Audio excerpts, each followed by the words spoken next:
আমি ঢুকতে পারবো না, এটা তো অবিচার। তো এই অবিচার আসলে এই অবিচারের শেষ চাই।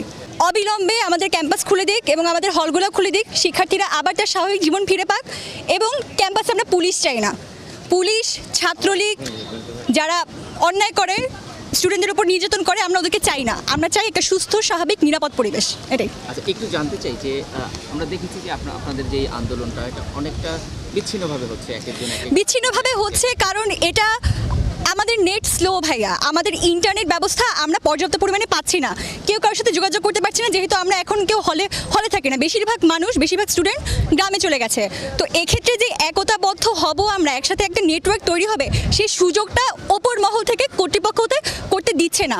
এবং আজকে আমি যখন আমার ক্যাম্পাসে ঢাকা বিশ্ববিদ্যালয় ক্যাম্পাসে ঢুকতে যাব, তখন পুলিশ বলছে যে না, আজকে কোনো স্টুডেন্টদের ঢুকতে দেওয়া হবে না, এটা কর্তৃপক্ষ থেকে নির্দেশ আছে।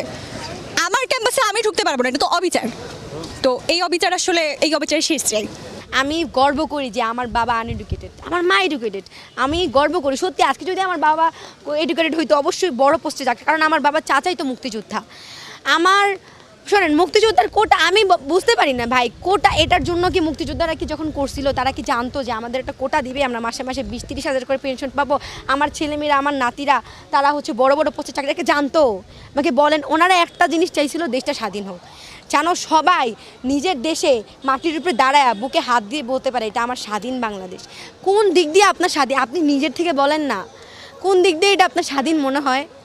মনে হয় এটা কোনো স্বাধীন বাংলাদেশ যে দেশে শিক্ষককে রিমান্ডে নেওয়া হয়। শিক্ষককে আমি আজকে ওই যে আসিফ নজরুল স্যারকে অনেক আশা নিয়ে জিজ্ঞেস করছিলাম, স্যার আসিফ মাহতাব স্যারের খবর কি?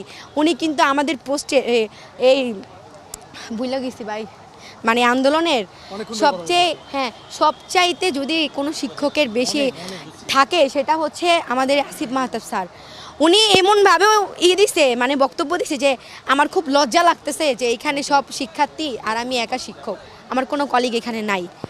যে টিচাররা আজকে এই যে আসিফ নজরুল স্যার আরও যে টিচাররা আছে এরা কিন্তু ফার্স্টে বিরুদ্ধেই ছিল না বিরুদ্ধে, ফার্স্টে আমাদের প্রোটেস্টের বিরুদ্ধেই ছিল, কিন্তু তারপরে যখন দেখছে না শিক্ষার্থীদের মানাও যাইতেছে না, তারপরে তারা আমাদের পক্ষে আসছে।